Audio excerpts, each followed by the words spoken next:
This conference will now be recorded.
the category. And then define what the parameters are of that category as far as, things that, like we just talked about, setbacks, fences. Normally, like if you look at on Emerald Isle over by the Western Regional, the setback is like about 30 inches from the sidewalk, right before it actually is. So, clearly that's very different than what we have now. So all of those things need to be defined. But I think the first thing we have to do is add the category. I'm not sure that would be fine, because at some point, mixed use, it can be like, you could have like a whole little subdivision that decided they want to have stores, different things right in that subdivision. Or you could have it like years ago where the hardware store, the owners of the hardware store lived up above it.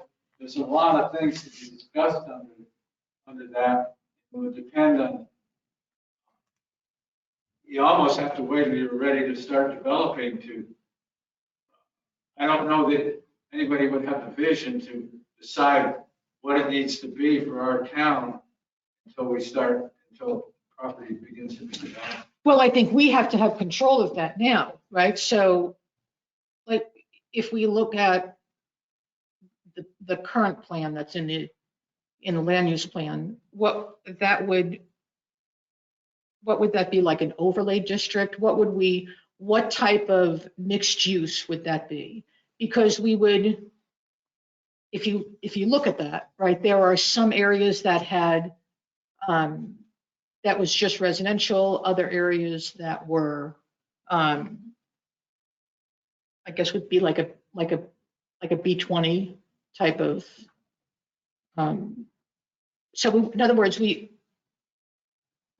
isn't that how we would do it? That a portion of that area would have specific zoning, another portion would be. So, yeah, I think. So it would be a mixed use district, but within there would be different. I think you would rezone, like, let's say, for instance, like a phase one of a project like this, right? Maybe on property behind the shopping center, you would rezone those specific parcels, to like a mixed use zoning district, Right. have those parameters in place for what would be required, and the development that would come through would be required to adhere to those. That's assuming that, the property owner would want to move forward with, a rezoning to mixed use. But you could create it as a category kind of with that in mind of, what your expectations would be. What you'd like to see for a Main Street, like you mentioned, you want that density, along a certain area. Right. You kind of want that effect of looking down Right. Main Street, and there's some, you could get pretty specific about provisions about, parking is to be on the back side Right. of that, there's a lot of provisions that need to be put in place. So, but you could add it as a zoning category in the UDO, but I would say when you do that, it would be important to have also specific parameters to go along with it that are Right. kind of thoughtful and thinking through Right. exactly how you'd want that to go here. So. Because honestly, I know that we right now have this idea of that specific area being mixed use, but there are a couple of other areas that are currently, not orange on our new map, but would be perfect for mixed use residential. So, maybe, even if we set aside that specific area and think in terms of some of the other areas that, that we may want to see it, like anywhere on 24, Go ahead. Didn't the town board adopt an ordinance establishing mixed use in B20 already? Because And that came up before. I'm trying to remember which meeting that was. Yeah, I don't know if it's still in my. I'm wondering if it got lost between the code of ordinances switching to the UDO, but that was a circumstance where the, Yeah. somebody requested that and then they Yes. didn't follow through. Yeah, that on- was But- Yeah. Garino, right? Right. Yeah. But I thought the town board adopted the mixed use. But the, Okayed it. Are you but the saying it was UDO has changed, I mean, with the code of ordinances going to the UDO, that might not be in there. not? Okay, Let me double check. so that just doesn't exist anymore. Well, the thing is, I don't think they adopted it as a zoning category. I think it was put in there as a use, and I think it was a special use was how it was done. I And see. let's see. But I remember this fella asking for it and I remember it being granted, Mhm. but I mean, as you say, he never followed through with it. Yeah, so there is, let's see, there is a provision in here that's referencing mixed use developments. Mixed use developments allow for a combination of permitted commercial uses listed in the table of permitted uses and parking spaces requirements with residential dwelling units. The amount of conditioned square footage utilized for residential units within a mixed use development must amount to at least 30% of the overall development. Only those uses specified in the table of permitted uses and parking spaces requirement shall be allowed within the mixed use development. Mixed use developments must obtain a special use permit as defined in section 8.9 of this unified development ordinance. So it's done. Let me look one more That's place. only for anything that's B20 now. I see. Something that may be, I see. R20. So that's in, Kind of everything that's left over. so that's in the definition section. I don't think it's listed in the table of permitted and special uses though, as a category. Let's see. And so when something's not listed in there, it's automatically, a special use permit by default, which is what it says essentially in the definition. So it would just be essentially a special use permit process. Let me make sure it's not listed. I don't think it's in the table though, let's say.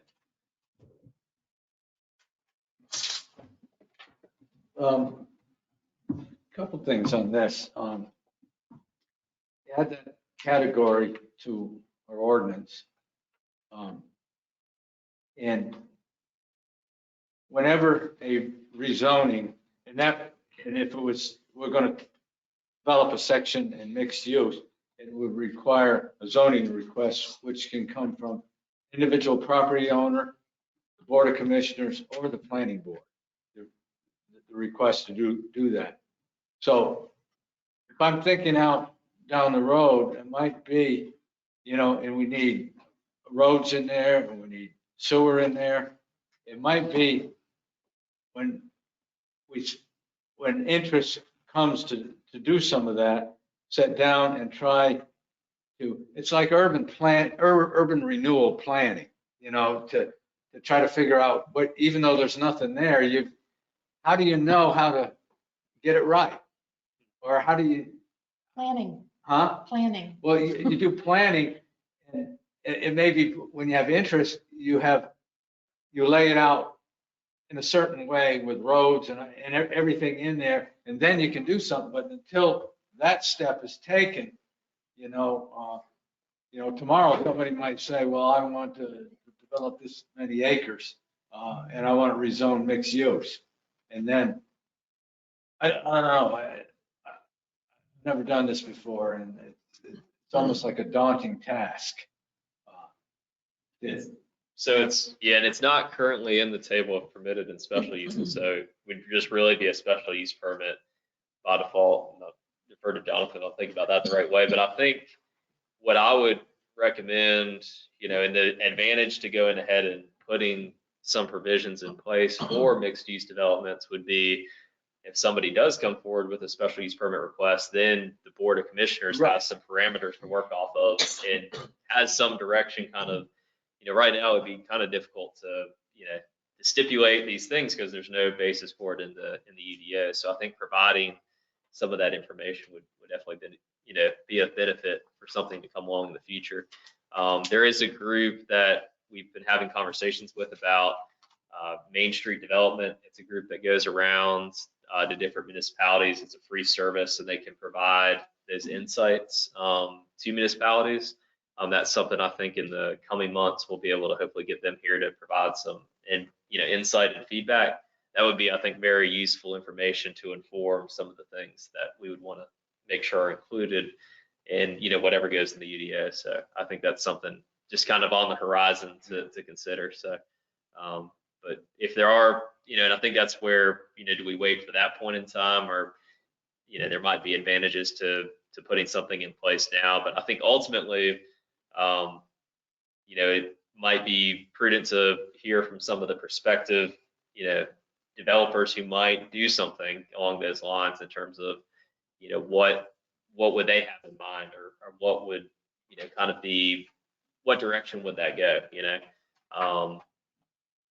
kind of weigh in, maybe have some meetings and opportunities for input on that when we're establishing that, to understand, what the demands are going to be, and then we can kind of gear the appropriate provisions off of that. So just something to kind of think about, but because we haven't really heard from anybody specific about, this is how they would want to arrange it, and this is how they, would envision something like that going in. Right. What will the market support in terms of density and size?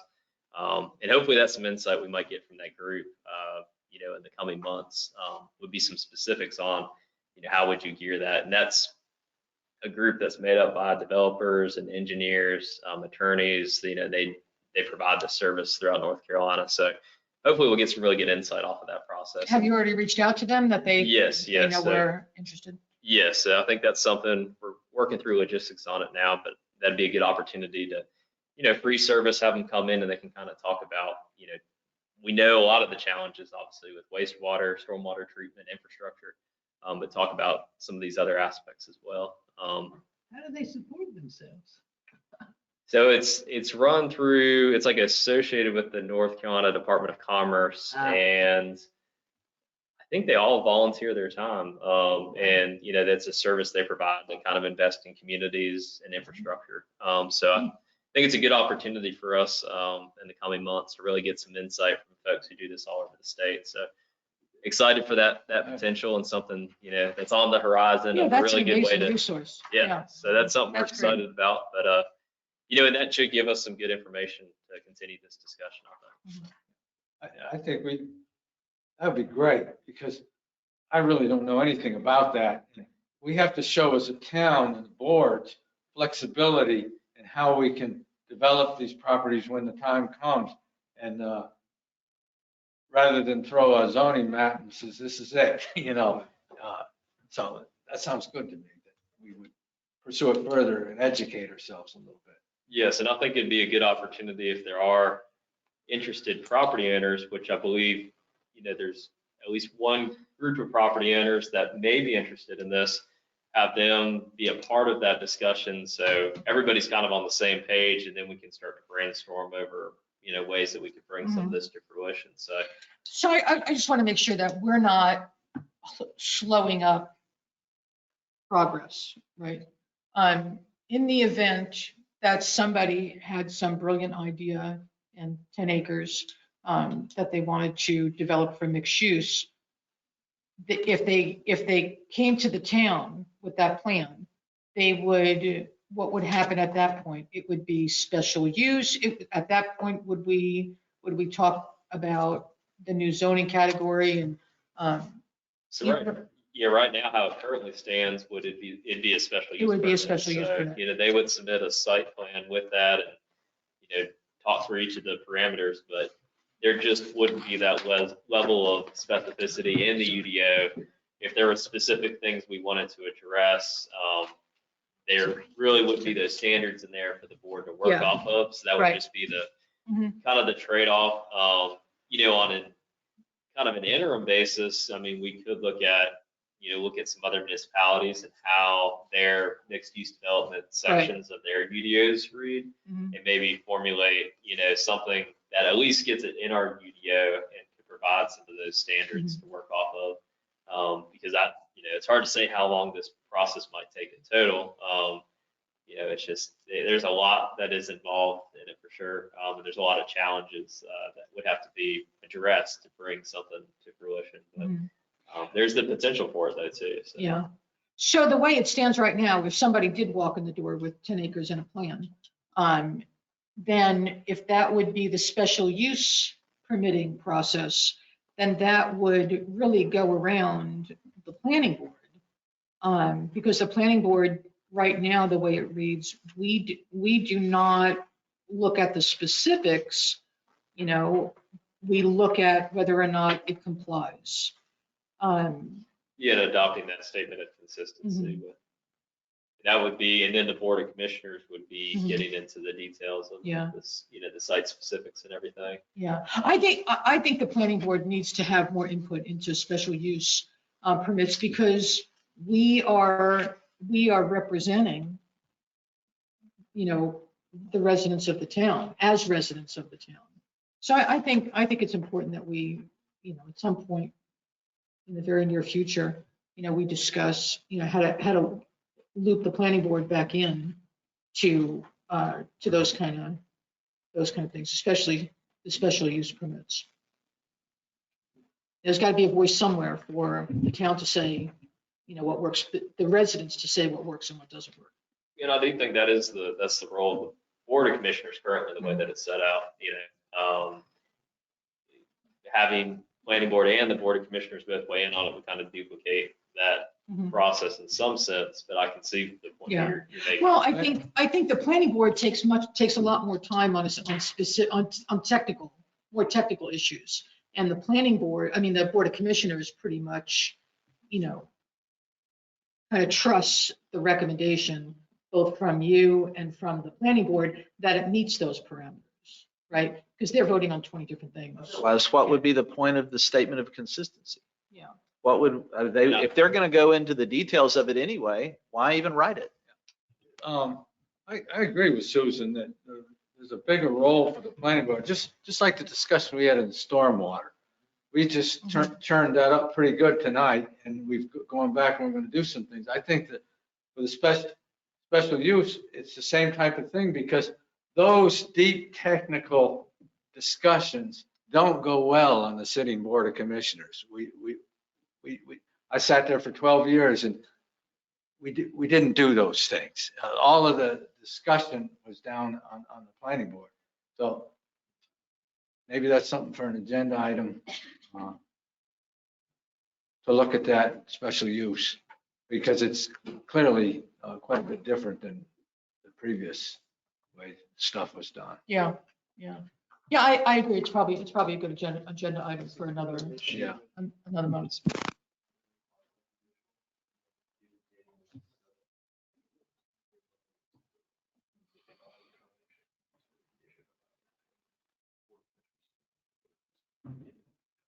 I was just asking because it's a quasi-judicial process. Just wanted a clarification on, you know, having Right. two conversations, you know, and the conversation at the planning board level is just an advisory discussion, Mhm. quasi-judicial. Right. At the Board of Commissioners level. But I'd say if that's something, you know, that's of interest to the planning board, that could be a good opportunity in your comments at the next Right. meeting on Monday. You can bring Right. the best out of Right. the board, and then I'll await direction from the Board of Commissioners if we're to draft a change to that section. Because I mean, it seems like almost every meeting, they're making decisions about changing budgets. I mean, they've got a lot of technical issues in, you know, in other areas that they're processing. If we could take some of the weight off them and assure them that we have given something the, you know, the scrutiny that it deserves and make a recommendation to them, I think that would be helpful.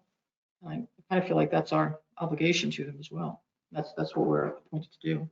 So let's do that. We'll add that to next agenda. Well, I think in terms of adding it to the next agenda, I would say probably await direction from the Board of Commissioners after that's presented to them, and then we'll kind of and then we can go from there in terms of, you know, and we just got done with a consultant developing this UDO and the land use plan, and that's how the consultant had recommended, you know, so I know we would kind of be diverting from that recommendation, but I think it would be prudent to get that direction from the Board of Commissioners. Yeah, about the absolutely. change that's desired. And that might fall into that next agenda item. Yeah, exactly. Right. So, and that's something can we move on from this? Everybody good to go? So the next thing on the agenda is to identify and prioritize tasks for the coming year. So things have been crazy the last couple of years with this board, right? The last year, less than a year ago, they seated a brand new board. None of us knew kind of what to expect. And then we went right into the UDO and then went into the land use plan. And as a result of doing it that way, now we are required really to go back and make sure that the UDO matches the land use plan. And we're making changes to the UDO, for instance, the stormwater runoff. So, and we are going to be doing that a lot over the next year, just playing catch up with the UDO. But there's some other things that we need to discuss. So the list that I have made is that we update the UDO in accordance with the new land use plan. When we took on the land use plan, this is something we knew ahead of time we were going to have to do, and now the time is here, so we need to update this UDO in accordance with the land use plan. So that's the first thing we need to do. And that would, in my mind, that also included adding the new zoning category, the zoning districts, and the zoning parameters. Also was review the existing and emergent conditions and make recommendations to the Board of Commissioners on potential impacts, especially the rapidly growing school age demographic. We have been provided these numbers to plan by, and I think it's important that we take advantage of it. Kids are not going to stop moving into this town just because we ignore them. They're still going to want to have some place to play. They're still going to ride their bicycles down the street. They're still going to need parks to go in. And they're going to need, school seats to sit in. And what we do here also informs, the future of these schools. Right now, we're talking about, development for, in other areas of town. There's tons of residential development happening here. And when these 4-bedroom homes that are being built in town are not retirees buying them, right? They're young families. And I think we really need to address that and plan for it and help the Board of Commissioners understand what that impact is, and then how we could help them with it. One of the other taskings that I think is important is to address the park on Bahia, which plays into that same thing. We do not have a park for children in the entire town. We've got lots of parks for other things for people my age, but we don't have a park for kids. And that happens to be, that lot there is probably in the best neighborhood to do a children's park because it has such a high density between them and Quailwood Acres. That there's like 1 million kids in those two neighborhoods. The school buses fill up at every stop. It's kind of nutty. So I think there is some value in that. I know that there was a recommendation made at the last Board of Commissioners meeting that we turn the Bahia Park into like a town, I'm trying to remember what the phrase. Community garden. A community garden, yeah. Over there on Bahia. And I think that if we're, if we're talking about, how to develop that park, I think there's value in informing the Board of Commissioners on those existing and emerging conditions and before they start putting money into developing a park for something that doesn't serve that demographic. Yeah. Yeah. It's funny. I would agree to make it into a garden if we couldn't get a park in there. Okay. I went to great lengths to get a park there. In fact, I'll find you the drawings that showed it was a children's park, right, all the way from toddlers to basketball goals and all that stuff. Small, not big. And we had several meetings with that neighborhood up there, and I could not get close to a consensus. Yeah, I think we have to be a little more. I think we have to drive to give somebody, some boundaries of what we wanted for, what age group. I know one of the most vocal people who was against that idea is no longer living. Good for them. Yeah. put up the swing set. But why not, at least keep the option open for doing some type of garden, community, little park for kids, the whole thing? I mean, there's no reason, I don't know what a community garden is specifically unless you're talking about growing plants. Food, yeah. It's growing food. Yeah, Oh, it is? yeah, that's what I'm Yeah. talking about. So in my mind, the first thing I thought of is somebody calling chief and saying, hey, somebody stole my watermelon. So, but honestly, I mean, everybody here knows I'm a retired Marine. Years ago on base housing, there's somebody else in the room who's also an old timer in the Marine Corps. Remember when base housing had, all of them had community gardens.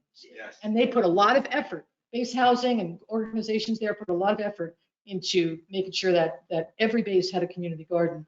And they seriously worked them because people were supplementing their income with those green beans, so that it really does work and it's wonderful and the kids get involved and that type of thing. But I think, I just think we need to, consider everything and inform the board of what Options are. what some good options are to serve a specific demographic that is currently underserved. What, it's a starting place. If we want to put that in an agenda item for some future meeting, would it be helpful for me to dig out the old, we had drawings and everything of how this is going to look. And I think they're still around here somewhere. Get them and we can bring them. Now it'd just be a starting place. It doesn't have to be like that, but that's a starting place. In Virginia, before I came down here, I did this, I did the playground for my church. And we had a tiny little one for the little buggers, and it cost us like $2,500 to put in what the little kids need because it's all plastic and it was nothing. And then the bigger kids, we spent like over $100,000. And I actually got in touch with those people that we use because I call my old church. And the prices have not changed much. So now that is not a large, really parcel over there, right? Weren't we talking about only using half of it? It's two lots. So- Two lots. Too long. But I thought we're only going to try to use one. Well, Wasn't no, that- here, let me tell you what the deal was. We got the two lots negotiated from the developer, and we said, well, if there was ever Chimney Branch, which runs up right behind that, if that ever became a public road, an improved road, and we wanted another access out of Star Hill North, that could be it. But the plan was this whole park would, if that ever came to pass, we could use that. Yeah. So Well, but Zach, what were you talking about when we had only talked about using one of those lots? What was the purpose of only wanting to use one lot? Was it the Selling road? the other one. Selling They the were going to sell the other one, but then they found out that they couldn't. Yeah, so there was deed restrictions that were put on Right. those that would have precluded the town's ability to sell those. Mhm. And I think what we were talking about most recently about the community garden was using just one of those lots, and it probably wouldn't. I mean, they're pretty good. I mean, decent sized lots. It's a Yeah, they're big lots. 101 by 198 and 115 by 198. It's a pretty good size, but starting small with a community garden, Mhm. maybe up there towards the road, and then building, people might want to reserve a bed, or they might want to rent a bed Mhm. space, or, we'll kind of working through the logistics Right, on it. I've right. been doing some research into trying to get, the water tap situation kind of worked out for West Carteret Water Mhm. Corporation. So there's, maybe some potential cost savings there, but I think there's still going to be some cost. Mhm. And then also it taught the Lowe's Home Improvement, and there's some potential for them to help Mhm. out with some of the materials to Yeah. at least get a couple of beds started and some of the plants and stuff. So I think we're just thinking to start small. I don't think having that community garden there is going to impact, other potential uses on the site. Oh, I think that's absolutely. the idea. Right. It would kind of work as a complement to one another rather It would, than, yeah. a hindrance. So, but also going along with our Bee City status, putting in some pollinator friendly plantings and stuff there as well. Be a good educational opportunity, kind of tying that in, from the kids side. But there's do a little bit of research on community gardens. There's a lot of cool examples out there of what you can make this into. Some places put sandboxes in the middle of the garden, and kids can play in a sandbox kind of thing, and a lot of different ideas out there. So, we're just kind of working through logistics right now. That was, the direction at the previous Board of Commissioners meeting was to be working on the community garden. I've got a budget for that project of $0. So That's where I say, you know, I try as hard as I can to get everything donated, but some things might just not be able to be donated, so there's probably gonna be a little bit of cost associated, but want to start small, and then you know, I would like to see it be a community-led effort. So, you know, we're gonna need folks to volunteer to help, you know, tend to the garden and to maintain it and to keep up with it. Sure. So Maybe there's after really, the season's over. yeah, there's a real opportunity there for you know, not just Star Hill North, but for Right. everybody from town to, if they're interested in volunteering or working in the garden, I think that's a great Yeah. spot for that. So we definitely encourage folks, if you've got an interest in that and helping getting that off the ground, I think that's a really good opportunity Yeah. to be involved. And I know I've talked to Commissioner Watts about the Boy Scouts helping out on this project as well, and maybe doing some things there. So definitely something I think we should, you know, look at, and I think it's a good opportunity if the planning board has any interest in contributing to that and working on that. I think that would be a benefit.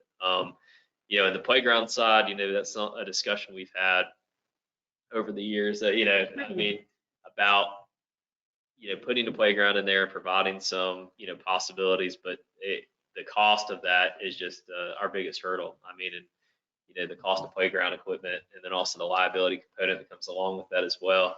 Well, you know, it's just, liability for the playground? oh yeah, a lot of liability on the Well, playground. so my understanding though, you know, from what we went through before, is that the liability doesn't change as long as the equipment is maintained. There's kind of like, you know, like informed consent, basically taking a kid on a playground. If the playground, if it's intended to climb, you know, if you've got a 9-foot, you know, little rock wall there, like in Swansboro, and you take your kid there and the kid climbs on the rock wall and falls off, and there's sufficient, you know, padding underneath, right over there, they have mulch, right, for their pad, you know, then that's it. You know, every reasonable effort was taken to, you know, to make it Yeah, safe. in most circumstances, you know, all that works out. I do know of a municipality nearby where they had I believe it was a skate park that you know, there was something that arose from that skate park that I think there's certain provisions and certain things that aren't covered by insurance and are not. Yeah, well, And I think- Swansboro took out their they closed their Yes, skate park, so- and they took out that absurd climbing thing. So we just, you know, I think it's Yeah, definitely you a have to be- conversation yeah. worth having, but, you know, just kind of thinking through what equipment would go in there that Right. would, you know, minimize our liability, but also provide Right. something that kids could enjoy. And then also figuring out how to fund something like that, because I mean, it's a substantial cost to put one of those in. You know, we've looked at grants before. There used to be Trillium used to provide, you know, some resources, and that was for like a inclusive playground that was Right. ADA accessible, and they had, you know, things like wheelchair swings, and Right, all right. kinds of really neat stuff. Yeah. But I don't think that funding source is out there anymore. So we have been looking, and if anybody, that's, you know, that's a good project to work on, is, you know, That doing would some be a good research, project track for us to down work on. some grants, Absolutely, things if like we that. agree that that's something important, then that's a project we could work on, you know, how we could get that funded, and, you know, and what's available. And I'm not talking about anything extravagant, like if you look at the Carteret Baptist Church, their playground is certainly not extravagant, but, you know, kids play on it. And the Presbyterian. The Presbyterian Church has one too, that's right. So, And if like the Star Hill North HOA had, I know there was a concept presented before about like a gazebo and stuff like that out there. You know, just things to think about, you know, if there is some interest in partnership or something like Yeah. that, that might help with the cost and to figure out, right, you know, how do we bring something like that, you know, to fruition. But that's, yeah, we make it, that's we been get our area biggest- businesses involved. yeah, You that's know, been, the sell a brick concept, right? yes, My hometown built a whole band shell by selling bricks. And, you know, be surprised how much people are willing to spend to have their name on a brick, you know, even if they don't go to the concerts. So, When you were, Zach, when you were talking about the community garden, were they raised bed type gardens, or was just an open plots? we were talking raised beds, Okay. and looking at that concept and then designing it too, so there's enough space that Public Works can still mow between every one of those, and, you know, continue to make it look nice and maintain it and all that stuff. So Yeah, there's ways to do that where you have minimum area to cut in between them, but allowing people access to each of the plots. there's a lot of cool concepts, and I mean, if there ever was a gazebo or something like that out there, you could harvest rainfall off of that and use that to irrigate the garden. And then you can teach kids about, recycling, rainfall runoff, maybe partner with the Coastal Federation. So a lot of opportunities there, but, The original plan did have a gazebo in there. They had a screen to watch movies. It was getting out of, That's absurd. well, I'm The just telling screen you for what it watching was. movies. It was an interesting time for me, trying to get that thing off the ground and thing. So another thing that I have on my recommended tasking was for us to identify specific infrastructure requirements to meet the 2040 plan, the land use plan. So in other words, for us to kind of, put some blood, sweat and tears into really what infrastructure has to be in place for us to meet that picture. And of course, that's not something we could figure out on our own. We would need, experts and resources and everything else, but that's something else that we would want to put together. And I think there's definitely value in that for the Board of Commissioners to consider that as a task. We talk about, infrastructure, every election, and it always sounds good because we understand how important it is. But when we, we kind of get running infrastructure, always seems like something so far in the future. So I think there's a lot of value in us understanding what the specific infrastructure needs to be. And the last was prioritizing our needs. So if we turn over a list of 5 to the Board of Commissioners for recommended tasks for the next year, I think we also need to provide them with our recommended priorities, how to prioritize 1 through 5. That's totally within the purview of the plan. So Yeah, one comment. I mean, the planning board, if you read the ordinance, there's a lot of latitude on initiating or whether taking direction from the Board of Commissioners, a lot of latitude. But this board has always, in the past, taken its direction from the Board of Commissioners and which way to go. But I think offering a menu yeah, exactly. of things up there and say, well, what looks good? Let them decide, I don't care which ones they want to work on.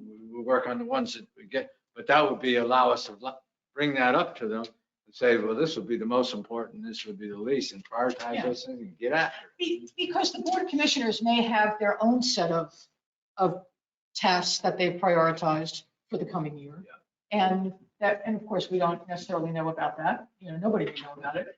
But they may already have something in their head, and there may be a way for us to support, what their effort is in the coming year. So, and I'd like to see us be able to provide them that support. Yeah, I definitely think that's a good suggestion for a best practice, because once you hear from the board what specific projects they'd like the planning board to be working on, then you're not wasting your time on a project that might not Right. that they might not want you to be working on. You can, if you're investing your time into it, then Right. it's something that everybody Yeah. agrees on is a Mhm. worthwhile expenditure Yeah. of time. So I think Yeah. that's definitely beneficial. And whether that's presenting it at a Board of Commissioners meeting, as a menu, as you say, of items to kind of choose from. Mhm. Some places do a joint workshop between the Board of Commissioners and the Planning Board. So it could be one or both of those options. Right. But probably the easiest way would just be during the Planning Board chairperson report. To just provide the board, this is a list of projects we're interested in working on, and then seek that feedback. Right. Might be the easiest way to do it. Mhm. Could even submit it ahead of time, so that way the board has some time to process that. And How would we do that? Could I just do that through an email, or would that go through you? yeah, if you send it to me, then I can get it to the board, and that way they can be considering it in advance of the meeting, and then they can kind of provide that direction in the meeting. That might be the easiest way to do it. Okay, And then that way y'all can kind of know which tasks to start Right, focusing right. on. So, okay, yeah, that sounds good. But they like it early as possible. yes. Yeah, well, I do too, so I can't blame you for that.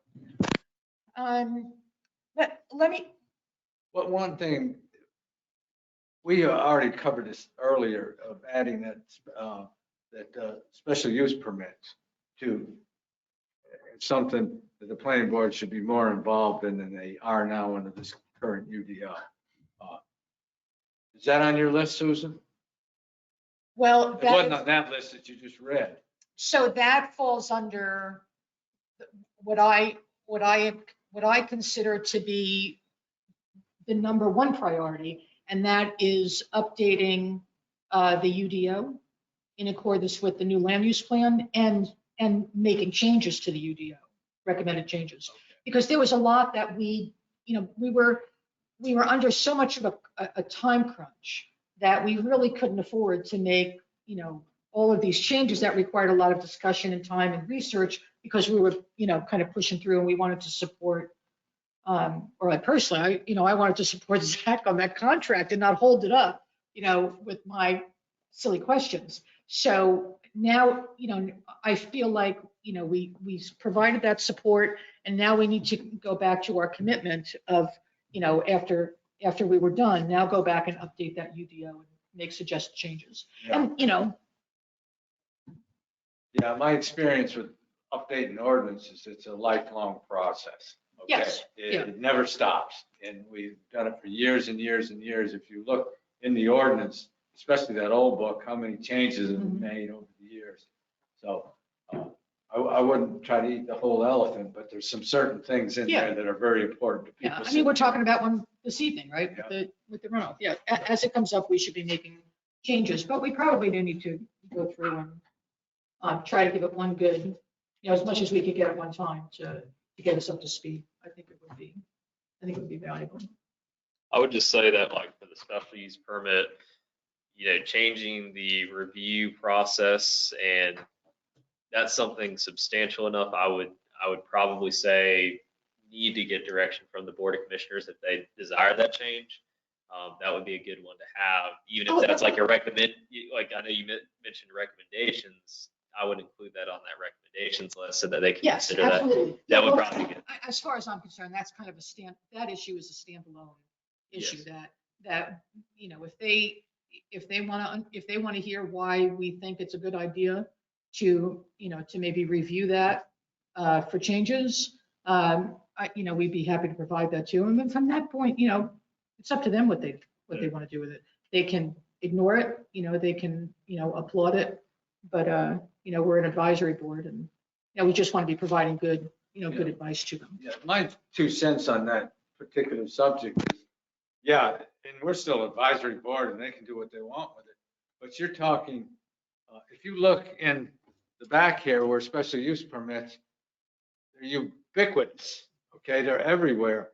And I think that for all those changes that might come up, that ought to have the kinds of discussions we had this evening on stormwater in an open forum, rather than, if it's the way the ordinance is written, the only input we have is this special use compliant with the land use plan?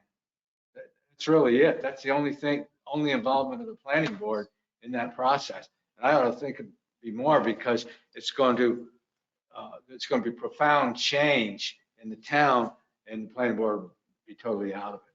And it still leaves, when we're done, it's a recommendation. That's all it is. Yeah.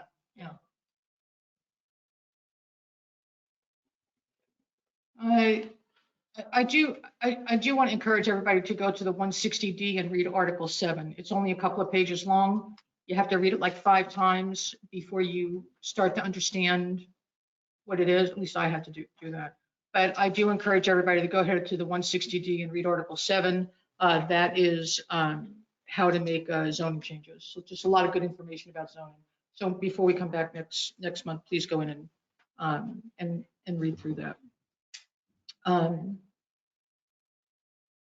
think we're done with identifying prioritized tasks. Anybody have anything else with the identifying prioritizing tasks? Okay. Planning board member comments. Bruce, you have anything? Paxton?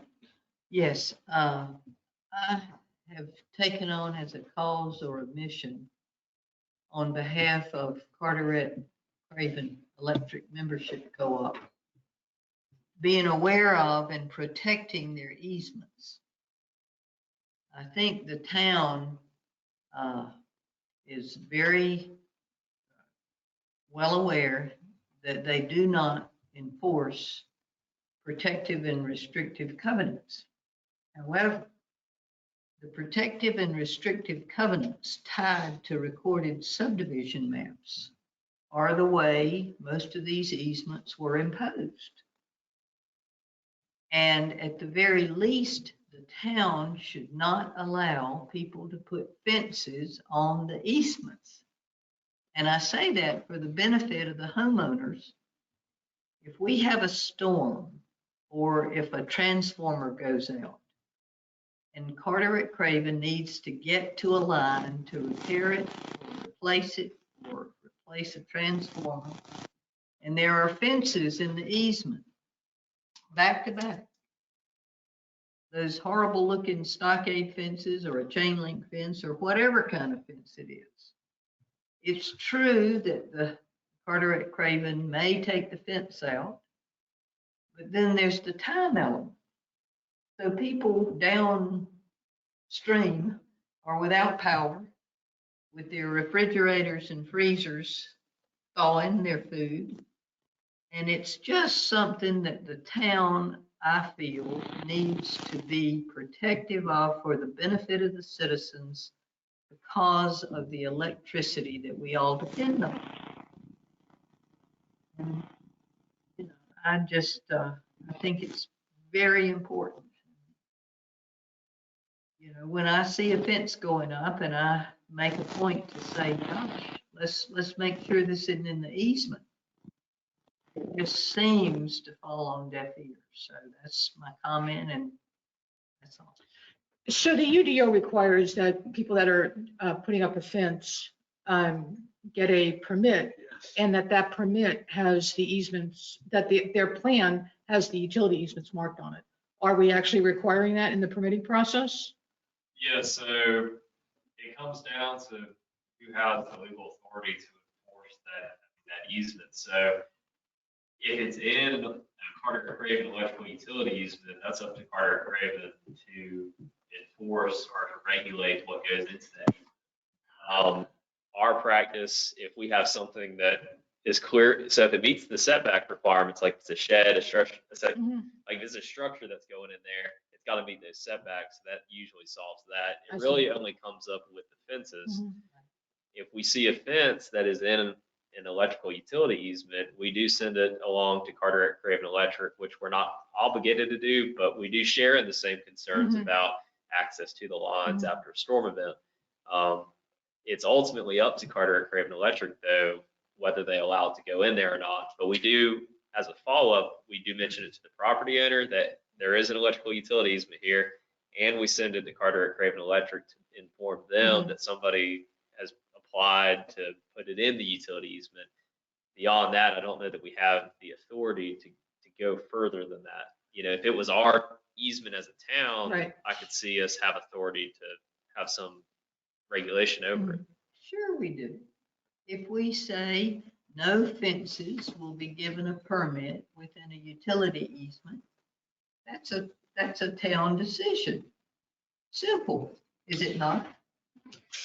Decision here that we're looking at is whether to enforce the rights to protect that easement. And the one who owns that easement is ultimately the one who has the right to protect that easement. I mean, you're talking about a separate decision, whether or not to grant a permit. And typically, as long as the lot owner has met all the requirements, shown that they've met all the requirements to get that permit. I'm only suggesting that we consider, the town consider not giving a permit within an easement. That's all. I mean, what's so unreasonable about that?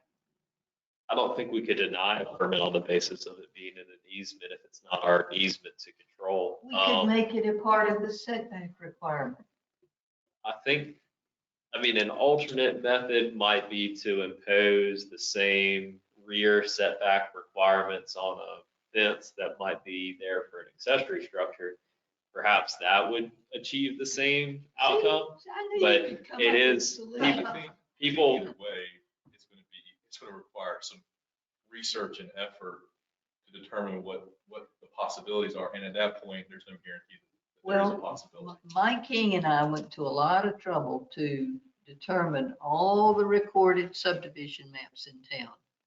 And covenants, restrictive covenants tied to those maps. Are they still in existence? Are they Yes, still? they are. So it would be very easy for someone to go by subdivision and say, oh, here's an easement and establish exactly how many feet. And it could be done. It just seems to be a shame for people that don't have a whole house generator who might experience a power outage to have to wait until Carteret Craven can come in and please, may we take down a section of your fence and don't be mad at us. Let's just don't put new fences up where they will adversely affect our citizens. That's all.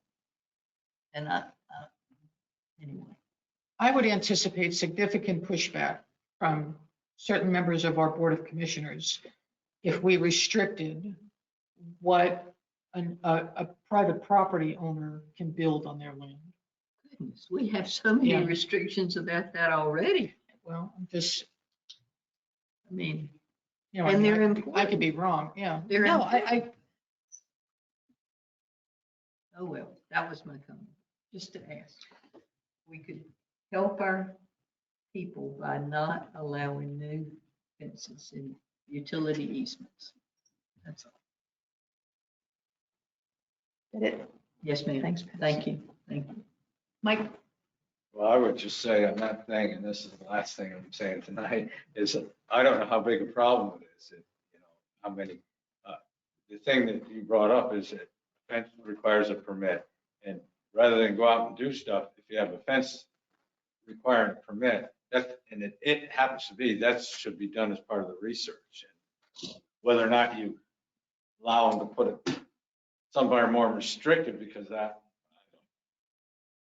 I think it ultimately, it's just my 2 cents on it. The best course of action would be to talk with Carteret Craven Electric and express these concerns to Carteret Craven Electric, because ultimately it's their easement.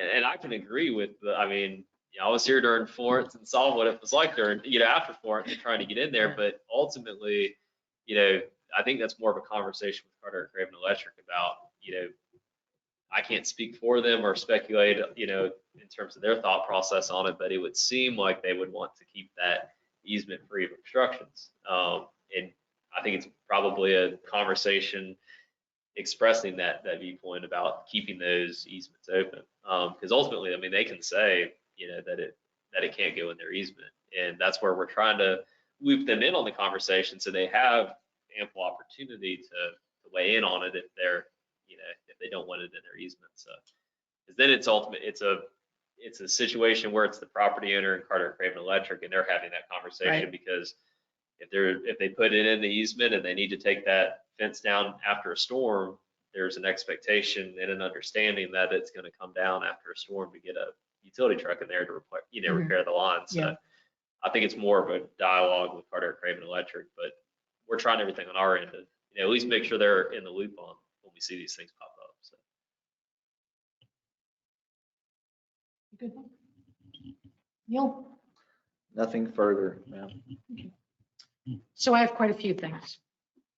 Since the chair election is next meeting, I may never get the opportunity to say anything further without being told to hush. So one of the things that I would like to see is I would like to see the meeting videos posted within 72 hours. Is that an unrealistic request?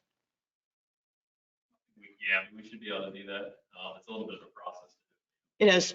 And well, what's realistic? Is it 5 days? Is it? Yeah, 5 to 10 days. Yeah. Okay. And the reason is because I personally go back through those and fill in my notes, because I may be writing something when somebody else is talking, and I want to go back and kind of hear what, and often I have to go back and listen 3 times to what you said because my brain is not as big as yours. And takes that. So I would like to see that. I find that very helpful for me, especially if I can view it before the next meeting, or, what's best if before I have to brief the Board of Commissioners. Another thing that I would like to see, and I used often in my post-military career, was tracking action items. I'm sure some folks on this board are familiar with it. So it is to prevent things getting lost, right, in discussions, right? When you table something and it kind of gets lost. So I would like to see us begin to track action items so that, requests for things do not fall through the cracks. So we have a better idea of who's supposed to do something, who is the owner, who should be taking action, what resources may be required before we get back to an item. And I would like to see that action item list reviewed at each meeting and be included in our minutes. I think that would be very valuable to us. So we don't, feel like we got to come back and reinvent the wheel or remember what was said. We can revisit those things. And the chair of, for the next year could decide if that, has value. But I just wanted to get that out there for everybody to have a chance to, to think about. I also, there has been some difficulty between, with this in the last year with this planning board because of the way we were comprised after, what was viewed as a shakeup, and I think we're over that. I think there's some things that we probably need to do regarding how we do things. One of the things I would like to see is whenever a planning board member is asking for a deliverable from anyone, whether it is from town hall, but especially from an outside entity. I would like to see those requests made in writing and not made directly to, especially an outside entity. So if somebody wants something, let's put it in writing what we want, why we want it, and then we track it from there. It's an action item, right? And then we know if, did somebody blow us off? Did somebody, forget to send the request? And we could figure out who sends those requests. It might be Barb as the secretary sends out those kind of requests for anything. But I do think it's important. And I heard Mike, this at the beginning of the meeting, asking you why he didn't have a chance to get something. And it was something he wanted to review, and it was a question of is he looking at it as a private citizen or as a planning board member. And I would say this, the planning board really needs to see or be made aware of, for if nothing else, for situational awareness, what big projects are happening around town. And I think we need to do that to make sure that we're not in, we in our little brains or, on this board, we aren't working another project that may conflict with it. So I think it's valuable for us just to be given situational awareness. That doesn't mean we get to review, suggest changes, call engineers, or make anybody wait until we approve it. I do think there's value in the planning board being made aware of large projects that are happening around town.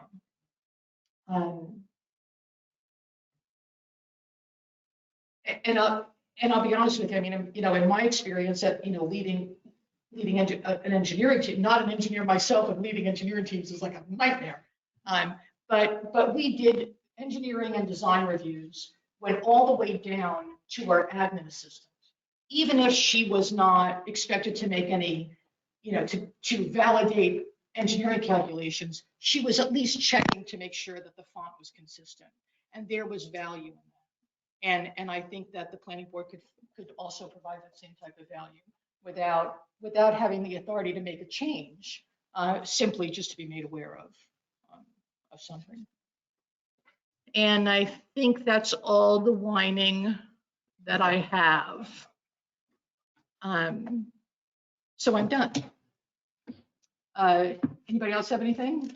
We went a little over. I want to thank Dot for coming and being our cheerleader. Yes. And Commissioner Miller, I appreciate you certainly coming. A lot of value in that because you carry the message back to the Board of Commissioners. If nobody has anything else, can I get a motion to adjourn? Okay, can I get a second? Second. All in favor? For your information, Okay. just private. Because of the story.